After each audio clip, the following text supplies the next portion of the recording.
Hi, hello, I hope you're taking care of yourself. If you're new here, my name is Lexi, and today we are going to be bravely recapping all of the worst books that I read in 2024. I read a lot of books on this channel, particularly a lot of popular books, and if you've never been here before, first of all, hi, welcome, but second of all, I don't really have a lot of respect for myself or for how I spend my time, so I don't DNF anything. Would not recommend, by the way, like you should put down books if you don't like them, but me personally, I will follow a book straight off of a bridge if that's where it leads me after I pick it up. And this is a video for books like that. So a couple of disclaimers before we begin. Number one, if you think that it's mean to negatively review books and also you clicked on a video called The Worst Books That I Read in 2024, I would just recommend considering an alternative path forward. Like you can choose to do things in life that are kinder on your spirit during these tumultuous times because contrary to popular belief, I don't go into books hoping that they're going to be bad. Even if I kind of suspect that a book might not be entirely for me, I still read it in good faith. It's not that serious. Like I'm not allergic to having a silly goofy time. But also with that, I don't sugarcoat anything on this channel.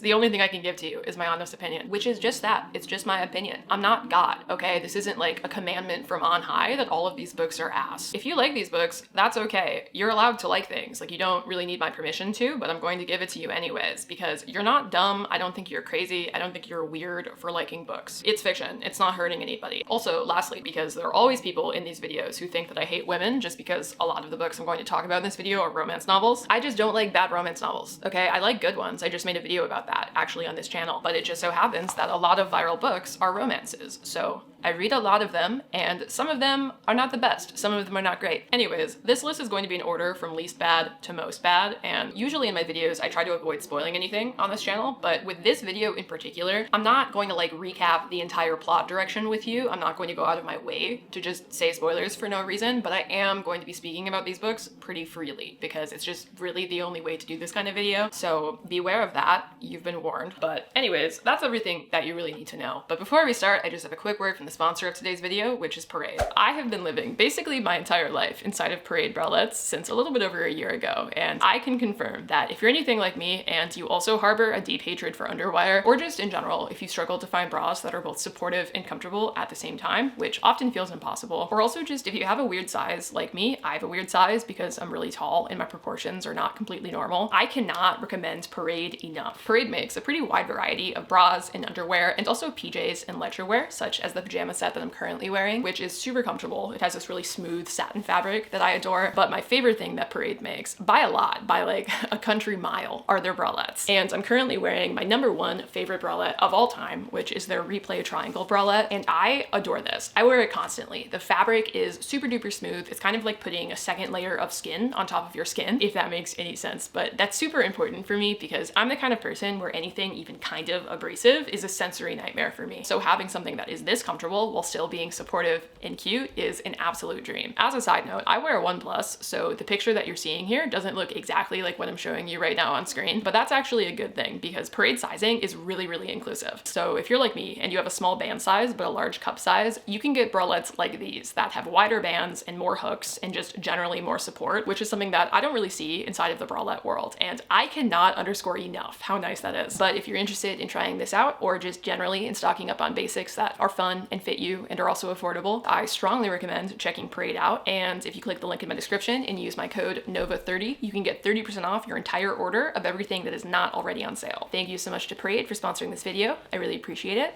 Let's get back to it. Okay, hello, welcome on in. We've done a scene change because I'm out of town and I'm trying to find a room that's like hospitable to filming. Hopefully this works. I feel like this video is just going to end up being as scuffed as the books I'm talking about. But anyways, in 8th place, we have Y/N. I read this for a video. I read a lot of these for videos actually. This list is kind of like whatever the opposite of a last hurrah is. That's what this is. This book is about this absolutely feral K-pop fan in Germany who doesn't have any friends. She just watches the Instagram lives from her favorite boy bands with all of her spare time and just feeds the fire of this ludicrously parasocial relationship that she has with her favorite boy, whose name is Moon. And all is right with the world. Everything's fine, if that's how you define a life that is fine, until very, very suddenly Moon retires. And the main character is like, wow, I don't really have anything to live for anymore now that I can't spend 2 hours of every evening watching this man stream his bandmates, like peeling and eating the skin off of this man's cuticles. I wish that was an exaggeration, by the way, but unfortunately that was actually what was going down on the Instagram lives. Anyways, she's like, my life is over, and the only way that I could possibly come back from this is if I fly out to South Korea and stalk this man and figure out why he retired and where he's gone. So that's what she does, and I picked this up because I find fandom culture to be this captivating mix of like really cool and beautiful, but also frankly kind of terrifying sometimes. I have seen some things, okay? I've heard some whisperings of what can sometimes go down in the dark underbellies of convention hotels. And speaking of this book, I didn't really know a lot about K-pop specifically, other than the fact that their fans are even crazier and do like even more concerning things with their time. But that's why I picked this up. It had some pretty spooky reviews on Goodreads. Like almost never do you see anything go beneath 3 stars on that platform, which really should have been my first sign, but I'm a contrarian and I was hoping I would like it anyways, which I did not. My problem with this is that I feel like it read like the senior year creative writing project of the most annoying person that you have ever met in your entire life. And I mean that as a one-to-one, because just like with that person's creative writing project, there are some moments in this book that are pretty good. There are some quotes that are kind of fire. Sometimes the author starts to cook and you're like, wow, that smells fantastic. Maybe this book will actually be good. But then you take a bite and you're like, wait, that's raw chicken. And also the chicken somehow had a prion disease that I now have, and now I'm dead. Like that's what the experience of reading this book was like for me. And there are, I cannot emphasize to you enough, like so many quotes that I could read from this book to help you understand. But I really think that this one, from pretty late in the game, says everything that you need to know. Moon's eyes were still shut in sleep when he began a fitful struggle to free himself from a sheet twisted around his waist. Once liberated, he threw his arms over his head, making his back arch and his ribs rise. And then I saw it, the part of him that I'd always wondered about. Its sudden appearance shocked me nonetheless. Moon's arms and legs were flung out in the shape of a star in the stifling heat. But the redacted was curled into itself. Its season was winter. There was something vague yet resolute about it, as if it had spent the night drinking and was now swooning in the depths of strange dreams, unafraid of what it had to confront in the secret world of itself. As the redacted rose straight into the air, it assumed the appearance of an ancient arrowhead. It cast a baleful gaze upon its surroundings as its master remained sunk in unconsciousness. Yeah, it all has that vibe. Also, I mean, while I'm here, what I feared most wasn't death or global cataclysm, but the everyday capitulations that chipped away at the monument of seriousness that was a soul. My spiritual sphincter stayed clenched to keep out the cheap and stupid. This entire book was just so much. I wasn't strong enough to enjoy this one, so that's why it's on the list. I remember a comment in the video where I read this. Somebody was like, yeah, I loved Y/N, but I really do think that the author should get her house checked for black mold. And I feel like that's everything that you could possibly need to know. In 7th place, we have a silly little Kindle Unlimited book called Bound by Honor, Book 1 in the Born in Blood Mafia Chronicles. This book is about a girl named Arya who is betrothed at a very young age, like 15, to a guy named Luca. Both of them are from different head Italian mafia families in the States. I think that Arya's from Chicago and Luca's from New York, but they're trying to like broker for peace and expansion. Like it's the fucking 14th century and they're the Habsburgs. So Chicago just gives away Arya basically as a gift to New York. Fortunately, this book does bravely wait for her to turn 18 before they actually get married. Luca is older than her, but it's only by like 4 or 5 years. So I mean, it's not great, like it's not awesome, but I have seen worse. They get married. It's weird for a multitude of reasons, and there's some drama between them as they adapt to that. But then, as a complete afterthought at the 90% mark, there's a gunfight that happens, because lest you have forgotten, this is a mafia romance. And that's the whole plot of this book. It's all that happens, really. Now, why do I hate this? So the tension in this book between Arya and Luca mostly surrounds the fact that Arya is a virgin and she doesn't just want to have sex with him right away. She wants to kind of take her time with it. And Luca, having a extremely basic level of respect for her rights and freedom, he's like, no worries, I won't make you, I'll only beg a little bit sometimes. And he fakes the ritual that trad mafia families do, where the morning after your wedding, you bring out the bloody sheets from the night before, so that way you can show everybody who wants to inspect the evidence like psychopaths that you did actually consummate the marriage last night. A large crowd, mainly consisting of men, followed after us, their chant of bed her, growing louder as we entered the house and ascended the staircase toward the master bedroom on the 2nd floor. Really just gives you a taste of what the vibe of this book is and what the culture surrounding everything is like. But yeah, Luca like cuts his hand and bleeds on the sheets a little bit for her, so that way they don't have to do that. So very sweet. How cool. They talk about it a little bit more and he's like, no worries, I won't assault you. And she's like, wow, what a dreamboat of a man. This is so much better than I expected. They kiss a bit and they cuddle, but then, no joke, within 2 days, 48 hours since when they were saying vows at the altar, Luca goes and he cheats on her with literally the girl that he told her not to worry about at the wedding. That's who he picks. Arya catches him in the act because of an anonymous tip, which is insane. And he only kind of apologizes. He's like, yeah, man, sorry I offended you. Sorry I hurt your feelings, but like, I'm just a man with needs and you weren't putting out. And how can I be blamed as just a man with needs for doing what needed to be done? It was beyond my control, which again, it's only been like 2 days. Somehow he manages to convince her to do like a take backsies with him. He's like, babe, I didn't mean it. I'll wait another 2 days for you and I won't even cheat on you during that entire time. And she's like, wow, that's so romantic. And she forgives him. And then very soon after that, they finally bang because nobody in this book has any self-respect. And the worst part of all of this is that by this point, 70% of this book has gone by, just hyping you up for the scene where she finally loses her dearly protected virginity to this massive mountain of a mafia man. But the scene, when it comes, isn't even hot. It's not even good. She like has a bad time that I can't make this up. She describes to him afterwards as being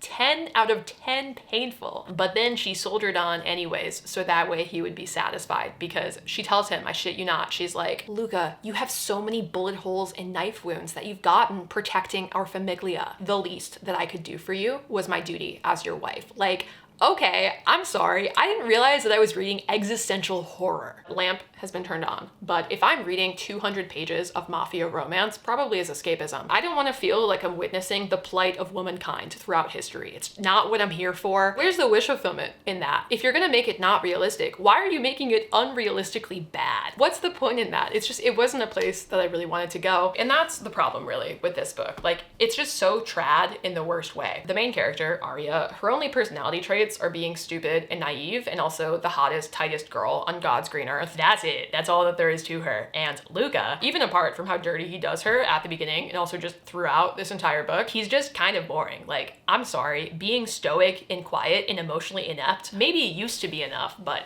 nowadays, for me, there's nothing there. He's just a loser, constantly muttering to himself shit like, everything for the famiglia, as he continues to try to resist, putting pressure on his 18-year-old trad wife to put out, which he's not even that good at resisting, clearly, because every single night when he's not cheating on her, he's like, please, please. And she's like, no, I think I'm good. And then he goes and sulks. I just don't find that hot, me personally. It's not really what I'm into. This is not an aspirational relationship dynamic for me. And also the book has no plot and no real point. So yeah, pretty bad. Next up, in 6th place, we have Flock by Kate Stewart. And this is a position on this list that I do feel like I have to disclose comes with a little bit of an asterisk, because even though this book was bad and I hated with a burning passion, not one, but both of the men that the main character was smashing, the second book, where both of those men have disappeared and a new challenger approaches, who's also French, that was fun. I actually kind of had a good time, despite myself. So props to Kate Stewart for overcoming the odds, but it does not save you from this place of honor on the worst list. This book is about a girl named Cecilia who has this really rich dad that for all intents and purposes abandoned her and her mom when she was born. But now, 18 years later, he's back and he owns this absolutely gigantic calculator conglomerate. And this man is just richer than sin. The market cap for calculator factories is extremely high. And given the fact that Cecilia is still his only heir, he has set aside this gigantic trust fund for her. But in order to access it, his one stipulation is that she has to go and work on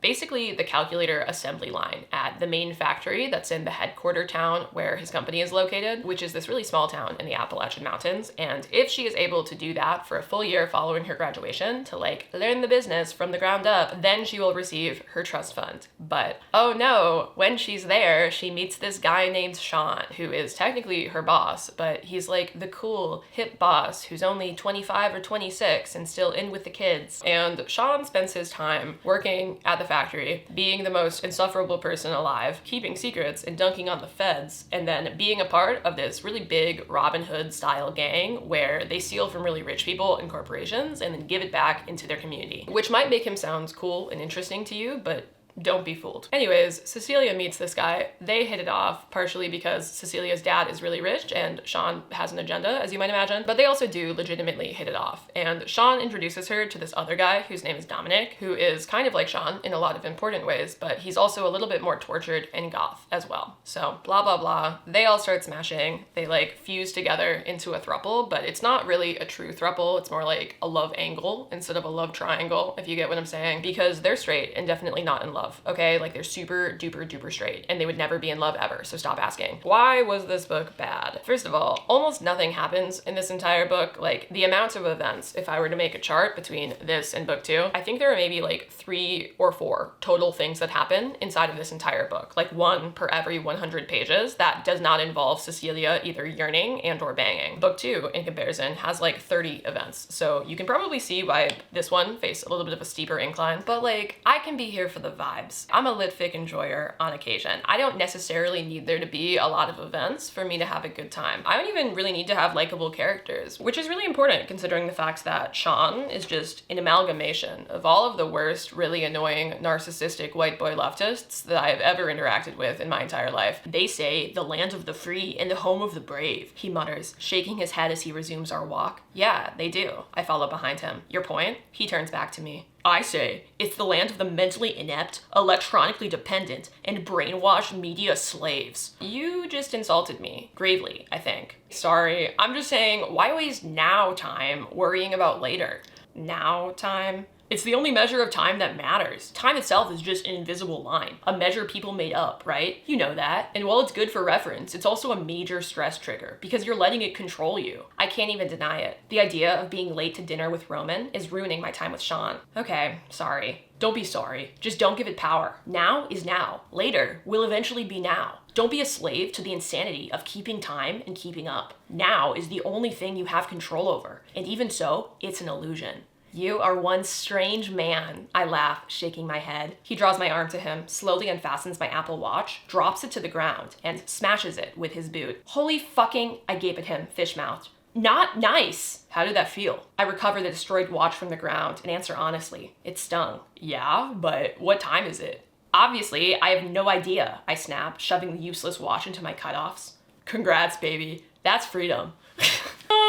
And in comparison, Dominic has a toddler-level understanding of consent and kindness that usually in society we hope to fix during preschool when we teach little kids to share and be nice and actually know that backpack is Connor's, it's not yours, and you can't just take it because it has a cool action figure inside of it that you really want for yourself. Dominic missed every level of brain development between there and adulthood, at least in book 1 before he's recharacterized entirely. And Cecilia, our stunning 18-year-old protagonist in an adult's world, she has the personality of like chalk dust. There's just really nothing there. The book is just her in the past being confused and naive and along for the ride, intermixed with snippets of her from the future, thinking back like, wow, they changed me. The whole thing changed me and I'm changed and different and no longer the same. At no point did I start to think, wow, maybe these men can be redeemed. Maybe Cecilia will end this story with anything other than extensive damage to her psyche. And I don't know, like, honestly, this book might be worse than where I'm putting it on this list because now that I'm talking about it, I'm reliving all of my dark memories in a more real way. But I think just having a better sequel with a better man, and by the way, I don't mean like that was a 5-star book. It wasn't. I gave it, I think, 3, but it was indescribably better than this book. So I think that just convinced me that maybe this one wasn't so bad, but in retrospect, it's still pretty rough. If you want to know more with cited sources, you can check out my video. I died for it a couple of months ago, but moving on. Next up, in 5th place, we have Powerless by Lauren Roberts, and this is going to be a lot. I feel like this year there was a pretty startling transition where we went from everybody online loving this book to it suddenly being very vogue and cool to be a hater. And I've been here the whole time, but let me just say that I do feel like this is the book on this list that has the most genuine fans. If you just love this book in an uncomplicated way, I don't want to take that away from you, especially during this moment that we're currently living through together, but I have become further radicalized over the course of this year in terms of disliking this book. So with all of that said, I'm going to trash on this, so if you love this book, maybe skip this part.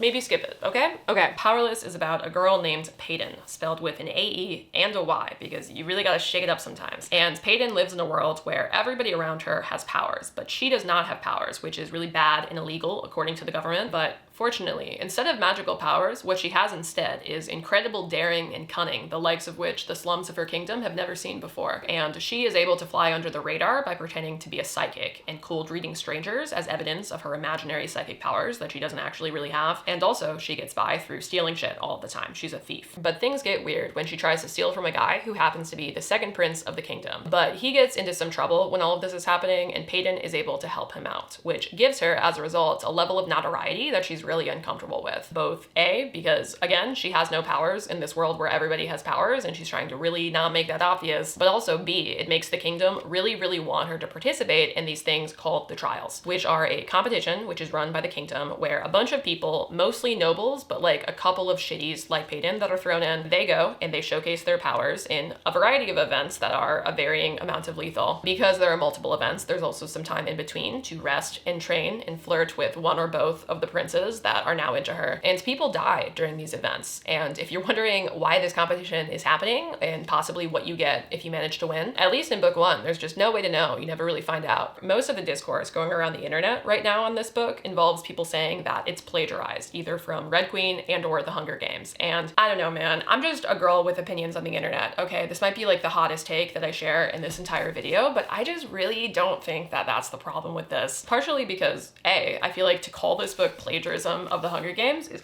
honestly almost insulting to The Hunger Games. Like, this is just a competition where people can die, but don't even have to die. And also there's a rebellion going on under the surface, and there's an audience to impress, and there's a quirky interviewer who interviews them before the trials. That's it. There's really nothing else to do with The Hunger Games at all. Zero shared themes or major unique story elements, in my opinion. Yeah, rich people are watching the trials happen and they're being pretty weird about it, but like, somebody needs to tell some of you guys about gladiatorial combat, okay? This shit has not only been done before in fiction, but also in the real world, in history, you know? But in terms of the Red Queen allegations, which are more potent, in my opinion, I feel like there are more similarities. Hot take, but I don't even really think that Red Queen itself is that unique. I look at the list of things that are the same in both of the books, and it's like, girl has no powers in society where all of the elite people have powers. She is a thief who steals things. One of her peasant close friends or family members sews things. There is a love triangle between her and two princes, and one of the princes is nice, but the other prince is kind of an asshole. Things get crazy when the rebels get involved. Or like, I feel like the most damning one that I've seen that people talk about a lot is there's a scene where the second prince, who's mean, teaches Peyton how to dance because she's going to a ball with the first prince. And like, really? I mean, if you're already writing a book where the main character is interested in two princes, I feel like balls are the only good thing to come out of monarchies as an institution. Like, she's probably going to end up going to one. And it's not that insane that in a love triangle situation, one brother would teach her how to do something for the other brother. I don't know, man. It doesn't feel like it's curing cancer. Like, it's not revolutionary. And look, it's for sure possible that these ideas were taken from Red Queen. I don't know what was going through this woman's head when she wrote this book, okay? I'm not here to say whether she does or does not have honor, but I feel like it's important in this case to underscore the fact that, at least to my knowledge, all of the things that people think are copied in Powerless, they're all big, pretty straightforward, tropey ideas from massive books. Like, she's not being accused of stealing really niche, specific, unique ideas from indie authors, because that would be impossible considering the fact that nothing in this book feels like it's niche or unique. And with that, we finally arrived to my actual radical opinion, and just let me cook with this, okay, before you respond. I feel like the quiet part that people are too afraid of angering fans to admit to out loud is that if Powerless were good, very few people would care that it had similarities to other things, even a lot of similarities. People would in fact use those similarities as a reason for fans of the original thing to read the new thing, and most people would be pretty happy with that. Case in point, yeah, sometimes you see people talk about how The Hunger Games might have plagiarized Battle Royale, but the overwhelming majority of people don't give a fuck, because The Hunger Games is good in its own right, just like Battle Royale is good in its own right. People have been plagiarizing Homer and the hero's journey since the dawn of mankind, but nobody gives a fuck because you put your own spin on it. And the spin is good. It's additive. You gain something that is original from an otherwise unoriginal story. The problem, in my opinion, is not that Powerless has the same collection of relatively basic medieval tropes and thought processes as Red Queen. The problem is that those tropes are delivered to you in the form of a book that is pretty bad and doesn't add anything of value that you haven't seen before. There's a big quote in the writing world where this old guy, this like powdered wig boy, whose name is on screen, I don't remember, but he said to somebody a long time ago something along the lines of, your book is both original and good, but the problem with your book is that the parts that are good are not original, and the parts that are original are not good. And that is the problem with Powerless, and that's the part that I think makes it seem so plagiarized to people, because the things that are unique about the story are so undercooked. The tropes are fun. I love a tournament. A love triangle can get some mixed reviews from me sometimes, but I do occasionally find it to be a little bit of a guilty pleasure. Every page of this book is just the author trying to put in yet another micro trope, yet another knife to the throat scene. But what makes Powerless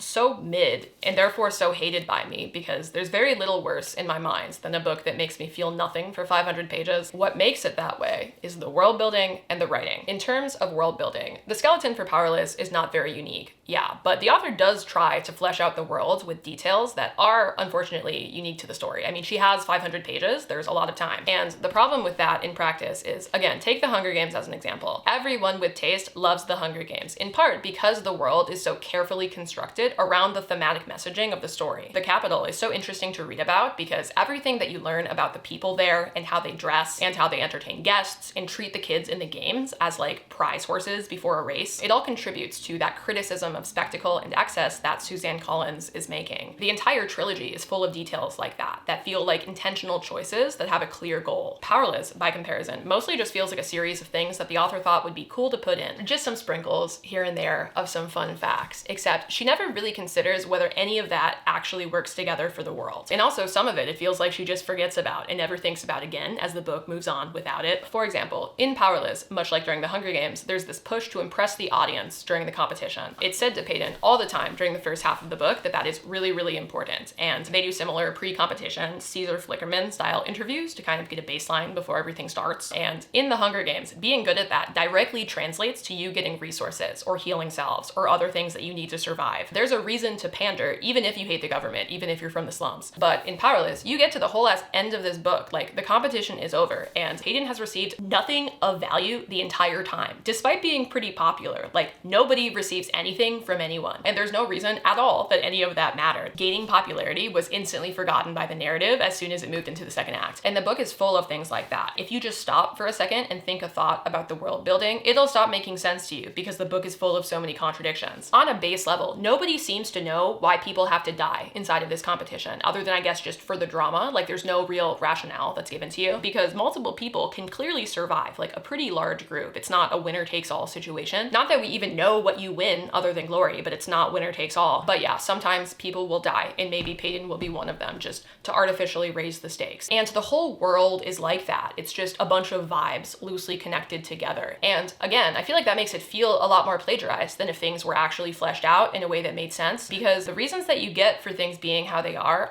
different than they are in other books. But because the reasons in Powerless are bad, like they don't make sense, it doesn't feel like its own thing. You don't remember the lore because there might as well be no lore. You just remember the tropes. And because the book is not effective, you also remember where else you have seen those tropes. But even this, I might be able to abide. I read books that are fairly unoriginal pretty regularly. But the reason why Powerless is so high on this list, the true reason why it stokes the flames of my ire, is the writing in this book is bad. It's so bad, in my opinion. But it's bad in a way that makes me feel almost gaslit, because a lot of the people who love this book online, they love it because of its writing. They think that it's just so beautiful and poetic and lovely, and I just, look, style is subjective. Some people connect to things that I do not connect with. So maybe this would work for you, I don't know. But when I said earlier in this video that Y/N was like the senior year creative writing project by the most annoying person that you've ever met in your entire life, Powerless is a senior year creative writing project from that same class, except it is by the girl with the rolling backpack who sits by the window and draws anime eyes in her planner and like always volunteers first to read her poetry that you write as a warm-up for the start of the class. That's what this is to me. And this is me getting kind of messy because I didn't share this quote when I vlogged this book initially, even though I tabbed it as an example of how the writing was bad, because I went on Goodreads to like see what the people had to say, and the quote that I had tabbed as an example of bad writing was the #1 top liked quote for the entire book. I felt in that moment like I was in a really bad episode of The Twilight Zone, but I didn't talk about it in that video because it kind of just felt mean. But I don't know, man, Worst Books List just brings out a primal side of me. Also, I feel like if you're still watching this segment at this point, you probably don't care. So listen to this. What's your favorite color? I spin her, if only to give myself some time to think. I'd never thought about what my favorite color was before. It never seemed important. Not until I looked into a pair of ocean blue eyes and realized that perhaps drowning was a beautiful thing. Not until I looked into a pair of fiery blue eyes and realized that perhaps burning was a painless thing. Not until I looked into a pair of sky blue eyes and realized that perhaps falling was a peaceful thing. I'd never thought about what my favorite color was before because I hadn't seen one that was worthy of the title. Until now, that is, blue.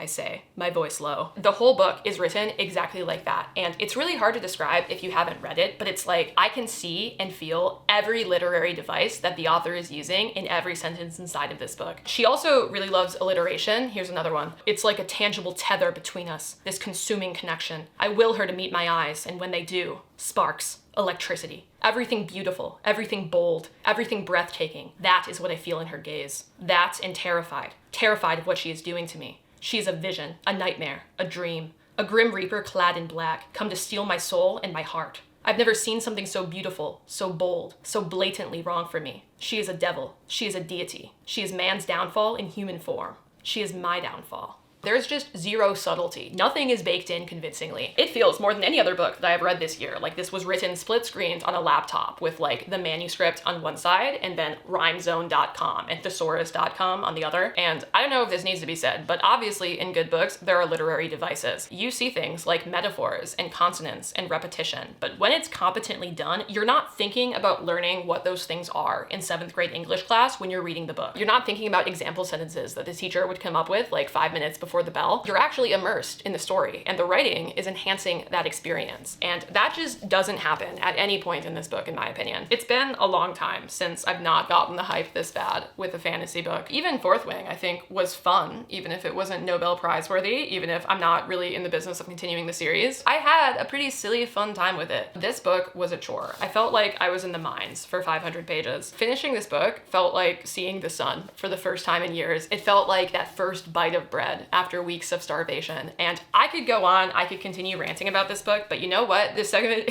is already, I know, like really, really long, so I will spare you. But yeah, main idea, thesis statement. I feel like all of this being as bad as it was inside of this book is why it feels so plagiarized to people, because all this was to me was just a bunch of tropes strung together with twine. So yeah, you're going to feel the absence of the other books that had the same tropes, but also added something of value along the way. Thank you. Let's move on. In 4th place, we have yet another book that has just been stoking my ire for like the entire past year. I think I read this in March. With every passing day, with every setting sun, I hated this book more. And I'm not actually sure it's worse, really, than some of the other things I've already talked about in this video, but it's worse to me, okay? Hopefully soon you see why. This is The Paper Palace, and I didn't read this for a video. I just picked it up on my own time out of the goodness of my heart, hoping for what I would describe as a divorced mother beach read. That's what this genre of book is for me. This is the kind of contemporary fiction where it's like, ooh, family drama, ooh, she cheated on her husband with her childhood best friend. Will she leave him while they're all together at the lake this summer? Or will she stay with him, and will she learn to love the life that she already has before she throws it away? Always it's at a lake or a beach house or like a dead rich person's mansion or something, some fun destination. And I have a soft spot for these kinds of books. It's like the same part of my personality that used to read Am I the Asshole posts on my phone below my desk during high school. I just like the drama. I like knowing things about people. I like going, oh my God, on occasion. I really enjoy it when other people don't have their shit together, but in more profound ways than me. Like it really makes me feel like I have a fighting chance. And with this book, the plot is literally just what I told you. She cheats on her husband with her childhood best friend. Now they're at the lake. Does she leave him? That's how this book is marketed. Like there's zero indication on the cover, which is chill and fun,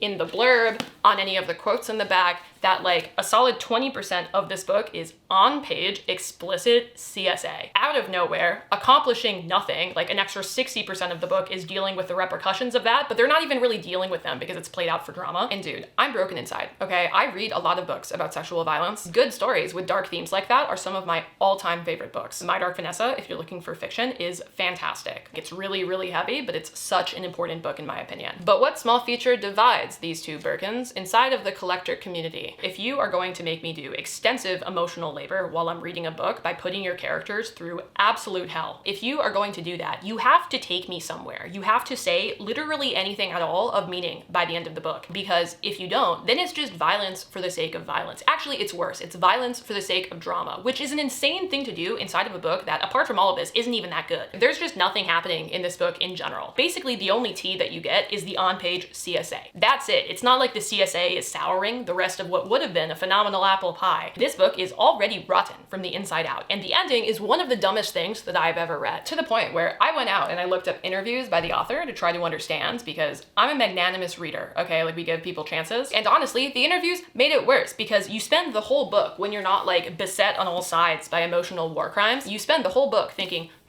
Will she choose her husband or will she choose her childhood best friend? I wonder what the fallout of this decision could be. And then you never find out. They don't tell you. They give you nothing. And I remember so distinctly that in one of these random interviews, she was like, you know, I feel like it's pretty obvious who she picks at the end of the day, but I will say that when I was writing this, I honestly didn't even know who she would choose until I got to those last couple of pages, which, like, no shit, I can tell. God, the more that I learned, the more time also that has just passed between now and then, the more I'm like, this book was a crime against me and readers worldwide. I gave this book somehow 2 stars when I read it, and honestly, I feel like I was just dealing with the shock of expectations versus reality when it came to the content of this book, and also the writing was fine. And it's kind of hard for me to give books with decent writing less than 2 stars because, I mean, at least they have one redeeming quality, but I can tell you one thing, and that is if I were rating this book today, I think that it might go a little bit differently. Next up, ringing in the top 3, we have The Spanish Love Deception. This, I think, was the first book that I read all year that I knew would be on this list. And I don't think it's going to take me very long to tell you why. Mostly because this book just gives you fucking nothing the entire time. I feel like outside of Icebreaker, this is the most bored I've ever been reading a romance novel. And that's a pretty high bar, considering not only the other things in this video, but also just my checkered past. This book is about a girl named Catalina who is on the hunt to find a date to her sister's wedding because her ex is going to be there and she wants to prove to him that she's interesting and cool and has moved on. But the problem is she's actually none of those things and also has no man. But fortunately, what she does have instead is her sworn office enemy, Aaron Blackford. Why is he her sworn office enemy? Great question. It's because he was mean to her one time 2 years ago. No other reason. That's it. But she has gone on to define her entire identity, her entire sense of self around how much she hates this man. But Aaron somehow hears about Catalina's predicament and he offers to go with her for reasons that have honestly been lost to time. And she's desperate at this point, so she takes him up on it and they go. Turns out when they're there that they're both uninteresting enough to fall for each other because there's really someone out there for everyone. And that's the book. At no point in this book is there chemistry. At no point do I feel like I was rooting for them as a couple, mostly because I feel like I couldn't have cared less about either of them as individuals if I tried. I didn't even care enough to hate them. I just felt the cruel winter sting of indifference the entire time I was reading this book. And I've ranted about this before on this channel, but it's just so difficult to do contemporary enemies to lovers right. In 99% of real world situations, it's no big deal if you realize that the guy that you thought kind of had a bad vibe was actually hot and nice. Like, it doesn't change anything tangibly inside of your life. But romance novel protagonists will act like that's the single most destructive thing that could have possibly happened. Not just to their view of this man, but also to their view of the world and themselves. And it's just impossible to take seriously. I need you to be rival bloodlines for the same crown, and your families have been killing each other for generations. I need there to be like real, actual betrayal, where both characters have done unforgivable things, and there's also probably magic and spells involved. None of this, he was mean to me one time and we never talked about it, and I never forgave him, but also he's just been into me all along. Like I'm a 7-year-old on the playground. It's just so juvenile, and I don't know, like it is hard to pull off, but it's also hard to pull off as badly as this book, which is truly just a joke, because at the very least, even if your rationale for them being enemies is completely imaginary, it should still give you the license to write good, kind of antagonistic banter. It's the only reason why anybody ever reads enemies to lovers. And instead,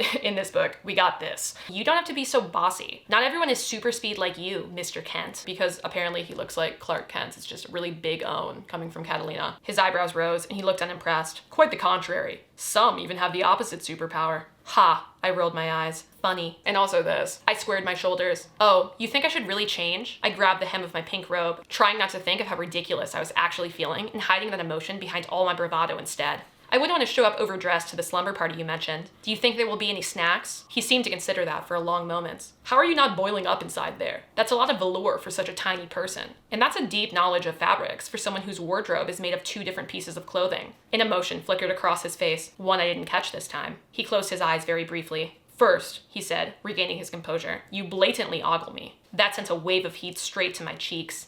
Busted. Then you reprimand me for what I'm wearing, and now you criticize my sense of style. Are you going to let me in, or do you always keep guests outside your door while you insult them? Who said you were a guest? Not hiding my irritation at him calling me out, I turned around and walked away, leaving him standing before the entrance to my apartment. You invited yourself over, I said over my shoulder. I guess you don't mind letting yourself in, either. Huh? Big boy. Still not able to believe I'd really called Aaron Blackford big boy. I headed for the kitchen area of my studio and opened the fridge. So, you know, not the best trade, my time, my kingdom for this shit. Also, this book is marketed as slow burn, and I guess definitionally it is because nothing fucking happens, but really it's just the main character being dumb and not picking up what Aaron is like very clearly putting down. There's no real reason that this book had to be hundreds of pages long. This is the kind of book that just absolutely could have been an email. So if you're into that, if that's your variety of slow burn, you might really like this, but I prefer a dash of events in my plot normally, so it didn't really work for me. Also, I would be remiss not to mention the fact that sometimes when I'm reading smut inside of romance novels, I start to wonder if I'm just living a different life parallel to whoever the fuck would be saying things like, I want to feel you milking me, with their full chest in an intimate setting, because if someone said that to me, I would walk out. I would not be there anymore. I would never be able to make eye contact with that person. I don't think ever again. So yeah, third place on this list is The Place of Honor for the Girl Give Us Nothing Book of the Year, and my warmest congratulations to the Spanish Love Deception, because that's a very competitive category. I guess it could always be worse. It could always be Icebreaker, but this is pretty close to the bottom for me when it comes to contemporary romances where nothing is really problematic or wrong with them. They're just kind of bad. That's what this was, in my opinion. Okay, top two. Real ones probably already know what these are both going to be. In second place, we have Beautiful Disaster. I did a full video recap of this book where I suffered tremendously, and books that get those types of videos, like, they're always going to be on this list. There's a reason why I can derive 2 full hours of content from them, okay? Like, there's a lot to unpack, and I am going to try to keep this relatively brief as like a retrospective, because most of my thoughts about this book are already around on the internet, but this book is about a girl whose name is Abby Abernathy, which to this day I find so funny. The names in this book are just, they're so silly, but Abby is a freshman in college, and her best friend is this girl named America, and Abby wants to be a good girl in college. She doesn't want to get in any trouble, but unfortunately, America's boyfriend, Shepley, he just cannot resist dragging America to this underground college prize fighting ring. And it's gotten to the point at the beginning of this book where America is like, dude,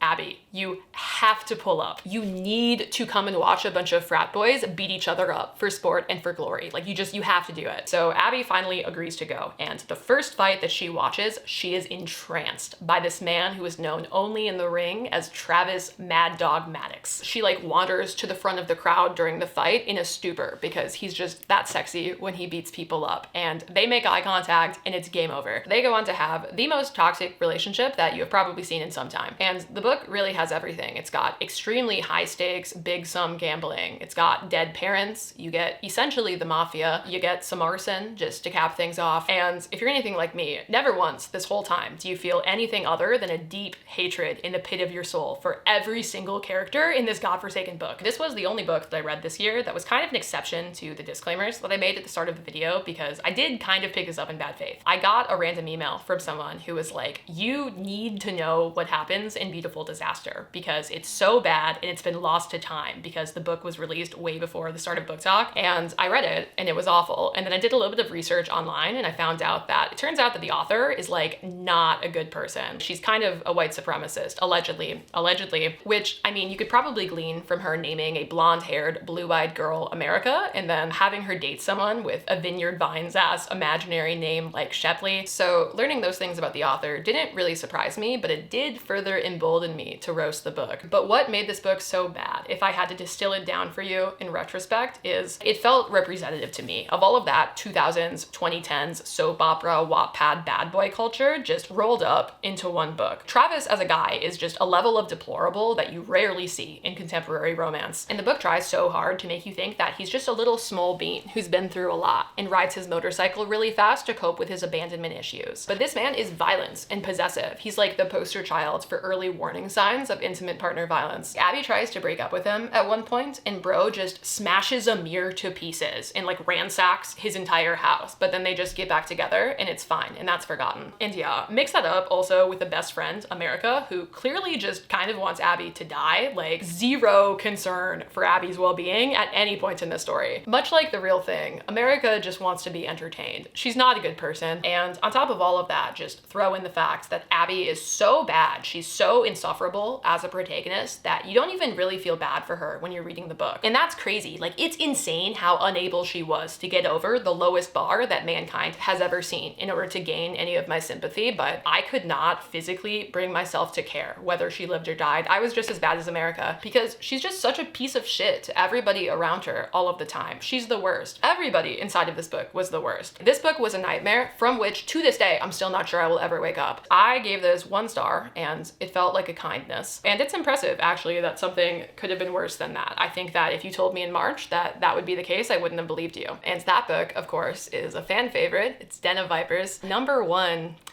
Wow. What I would give not to have to relive this book right now for this video. The parts of myself I have already given trying to repress 650 pages of this story. Den of Vipers follows Roxanne, spelled with 2 X's, and Roxanne is a bad bitch. To the credit of this book, she is in her mid-20s, her frontal lobe is theoretically fully developed, even though she will act during this book like that's not the case. But Roxanne with 2 X's finds herself stranded inside of a Wattpad fanfic when she discovers that her dad has sold her to cover his debts. Let me repeat that for you. He has sold her to cover his debt to One Direction. And by One Direction, what I actually mean is the reigning mafia group inside of this city, which are called the Vipers. And the 4 men who run it have these 4 extremely distinct personalities that can really just be captured by 1 word each. We have Ryder with a Y, who is Suits, and you can tell that he's in charge because he suits. We have Kenzo, who is swashbuckling and being a charming little rogue. We have Garrett, who is a misogynist, and then we have Diesel, who loves pain and giving it and receiving it. He is the friendly neighborhood sadomasochist. He's a fucking freak. And yeah, so Roxanne's dad sells her to these men, and she like beats up all of the bouncers that come to get her initially because, again, she's a bad bitch. Okay, she owns a bar, but eventually they still get her. They drag her to the skyscraper where they all live, and they're like, okay, you live here now and you can't leave. And the one good thing I will say about Den of Vipers is that I know that this sounds like the prelude to a bunch of really icky, non-consensual stuff. But one thing about Roxanne with 2 X's, because she's just moving through life with her brainstem and her brainstem alone, is that even though she's pretty mad about being sold to these guys, as I think you would be in this situation, she's also, from the jump, extremely down to smash. She's like,